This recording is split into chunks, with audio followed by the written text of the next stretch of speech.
వాసుదేవన్ గారు. Right sir, ఎలాగో మీరు ప్రస్తావన చేశారు కాబట్టి జనరల్ మునీర్ ఏం మాట్లాడారో ఒకసారి చూద్దాం. ఇన్సెసెంట్ స్ట్రగుల్ చేశారట సార్, వాళ్ళు త్యాగాలు చేశారట. ఎవరి ప్రాణాలు త్యాగాలు చేశారనేది మాత్రం ఆయన చెప్పలా. భారతదేశానికి చెందిన వారి ప్రాణాలు, పక్క దేశం ప్రజల ప్రాణాలని త్యాగం చేసి వాళ్ళు పండగ చేసుకున్నారు. అంటే వాళ్ళలో యువతని రెచ్చగొట్టే విధానం, ఇండాక్ట్రిన్ థియరీ ఉంటుంది కదా, వాళ్ళకి మత్తు మందులు ఇచ్చి ఇంకేం లేదు నువ్వు చనిపోతే నేరుగా దేవుడు స్వర్గానికి తీసుకెళ్ళిపోతాడు వితిన్ కోట్స్, అక్కడ కావాల్సిన అరేంజ్మెంట్స్ అని చేస్తాడు అని చెప్పి 4 జనరేషన్స్ చేసిన త్యాగాలు రాబోయే 4 జనరేషన్స్ తెలుసుకోవాలట. అలా మీరు వాళ్ళని ఉత్తేజితులను చేయండి అని ఒక్కసారి ఆయన ఏం మాట్లాడారో చూద్దాం సార్. జనరల్ మునీర్, पाकिस्तान की कहानी अपने बच्चों को जो है आपने जरूर सुनानी है ताकि वो पाकिस्तान की कहानी ना भूलें. Well, our forefathers they thought that we are different from the Hindus in every possible aspect of life. Our religion is different, our customs are different, our traditions are different, our thoughts are different, our ambitions are different. That was the foundation of the two-nation theory that was laid there. That we are two nations, we are not one nation. So because of that, our forefathers, they struggled, mounted that incessant struggle to create this country. Our forefathers, they have sacrificed immensely, and we have sacrificed a lot for the creation of this country. And we know how to defend it. My dear brothers and sisters and sons and daughters, please don't forget the story of Pakistan. And don't forget to narrate the story of Pakistan to your next generation, so that their bond with Pakistan, it never weakens. Whether it is the 3rd generation or the 4th generation or the 5th generation, they know that what Pakistan is for them. आज तक इंसानियत की तारीख में सिर्फ 2 रियासतें हैं जो कलमे की बुनियाद पर बनी हैं. पहली जो थी उसका नाम है रियासत तैयबा, क्योंकि तैयबा जो है वो नबी करीम सल्लल्लाहु अलैहि वसल्लम ने उसको नाम दिया था. और जबकि कुरान में उसका नाम है यस्रब या अहले यस्रिबा ला मुकामत. ఇన్సెసెంట్ స్ట్రగుల్ చేశారట.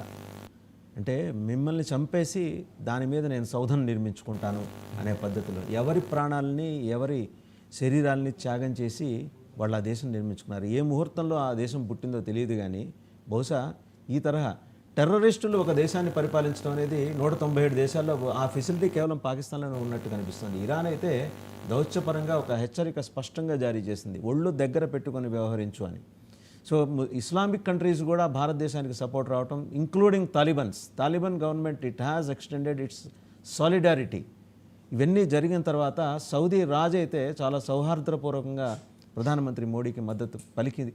ఏ కష్టమైనా సరే మేము మీ వెంబడి ఉంటామని చెప్పిన తర్వాత ఇంకా Pakistan it did not give up. ఏమంటారు మీరు? You brought up very vital point Vasudevan గారు.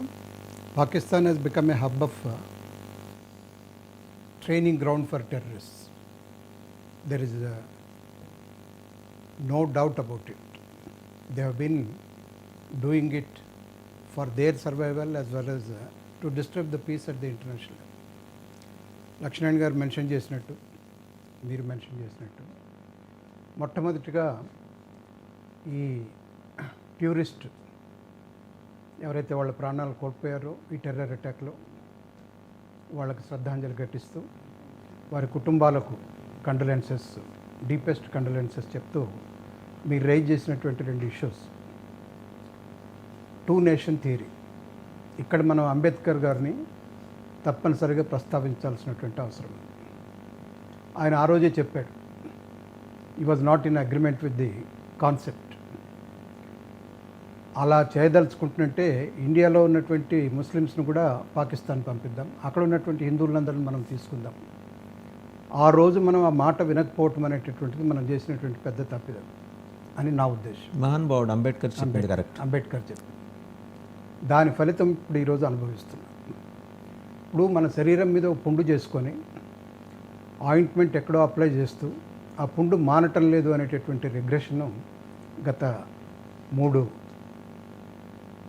దశాబ్దాలుగా మనం చేస్తున్నాం, 30 సంవత్సరాలుగా. ఈ వర్డ్స్ ఎందుకు నాకు చాలా అలర్జిక్గా ఉంటాయి. పిఓకే, ఐఓకే ఏంటండి? Indian occupied Kashmir, Indian occupied Kashmir. Kashmir Adil రాజాకి మునీర్కి ఏమన్నా పాత కష్టం ఉంటే అది వాళ్ళు తెలుసుకోవాలి. హౌ కమ్ ఇట్ ఆయన టర్మ్ చేస్తాడు ఇండియన్ ఆక్యుపైడ్ కాశ్మీర్ అని. ఇక్కడ అలర్జిక్ పాయింట్ ఏంటంటే ఈ ఫెస్టరింగ్ వూండ్ అంటాం. ఒక పుండు అయినప్పుడు అది మానిపోదు, ఇంగ్లీష్లో ఫెస్టరింగ్ వూండ్. మరి అది ఎప్పుడు మానుతుందో మనకెవరికీ తెలియదు.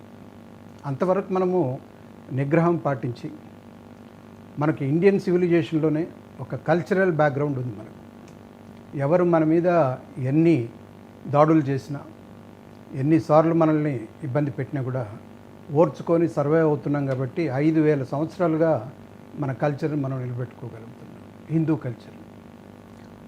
ఆ దిశలో ఇప్పుడు ఈరోజు దేశం ఒక సురక్షితమైనటువంటి నాయకుడి చేతిలో, ఒక గవర్నమెంట్ చేతిలో ఉంది. కాబట్టి వారు తీసుకోబోయేటటువంటి చర్యలన్నిటికీ కూడా మరి 140 కోట్ల భారతీయులందరూ కూడా వెన్నంటి ఉంటారని చెప్పేసి మనం ఆశించాలి.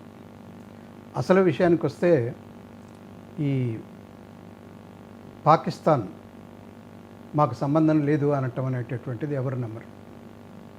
అక్కడ ఐడెంటిఫై చేసినటువంటి వాళ్ళు ఇస్లామిక్ నేషన్స్ అయిన పక్కనున్న ఆఫ్ఘనిస్తాన్ నమ్మట్లేదండి.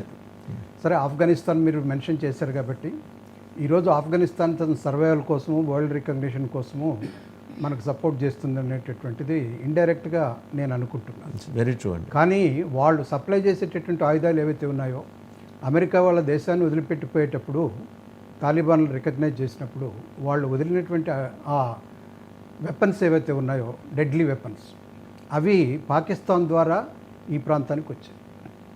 ఇప్పుడు జరిగినటువంటి దాడి కూడా astonishing sir. I'm telling M4 అని మనం AK-47 చెప్పేసి మనం ఏదైతే అంటామో, అటువంటి డెడ్లీ వెపన్స్ ఆ టెర్రరిస్టులు సంపాదించుకోగలిగారు. Very astonishing. అట్లాగే బలూచిస్తాన్ ఉంది.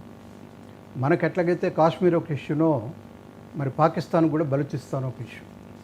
అక్కడ ఆర్మీ రివోల్ట్. అక్కడ దాన్ని కంట్రోల్ చేయలేక వాళ్ళు లూజ్ అవుతున్నారు గ్రౌండ్ అనేటటువంటి ఉద్దేశంతో ఇటువంటి ఇన్స్టిగేషన్, మరి రెచ్చగొట్టడం టెర్రరిస్టులని, వాళ్ళు మన మీద దాడి చేసేటటువంటి విధంగా ఉసిగొల్పటం, వాళ్ళకి సహాయ సహకారాలు ఇండైరెక్ట్గా అందించటం అనేది చిన్న పిల్లోని అడిగినా కూడా చెప్తారు. It's not a big issue. దాని వెనకాల రాకెట్ సైన్స్ ఏం లేదు. ఇంకా అది పెద్ద మనం థీరీస్లోకి పోవాల్సినటువంటి అవసరం లేదు ఇక్కడ. ఇక మూడో విషయం ఏంటంటే, చాలామంది వాళ్ళ పబ్లిక్ స్పీచెస్లో మనం ఎమోషనల్గా మాట్లాడటం అలవాటైపోయింది. దాన్ని ఒక సెన్సేషన్ చేయటం, యుద్ధం చేయాలని చెప్పేసి అనటం. బట్ దాని పర్యావసనాలు మనము ఆలోచించాల్సినటువంటి అవసరం కూడా ఉంది. ఇదంతా కూడా ఒక 1 వీక్లో సెటిల్ అయిపోతుంది. ఎవరు చేశారు, ఎలా చేశారు, ఎందుకు చేశారు అనేటటువంటిది మన భారత ప్రభుత్వం తప్పనిసరిగా బయటకు తీసేటటువంటి అవకాశం ఉంది. అంతవరకు మనము నిగ్రహంగా ఉండాలని చెప్పేసి అనుకుంటున్నాను. అట్లని చెప్పేసి మనం చేతులు ముడుచుకొని ఏదో పెరికి వాళ్ళలాగా వాళ్ళ మీద అటాక్ చేసినా కూడా మనము అప్పుడెప్పుడో గాంధీ గారు చెప్పినట్టు ఒక చెంప కొడితే ఇంకో చెంప ఇవ్వండి అనేటటువంటి పాలసీ ఇంకేమాత్రం కూడా మనకు పనికిరాదు. మనం కూడా ఆ తీరుగా వాళ్ళకి తగినటువంటి విధంగా సమాధానం చెప్పాల్సినటువంటి అవసరం ఉందని నా ఉద్దేశం. రైట్ సార్, మళ్ళీ మీ దగ్గరికి వస్తే ఒకసారి కల్నల్ వివి రావు గారు కూడా మనతో జాయిన్ అయ్యారు.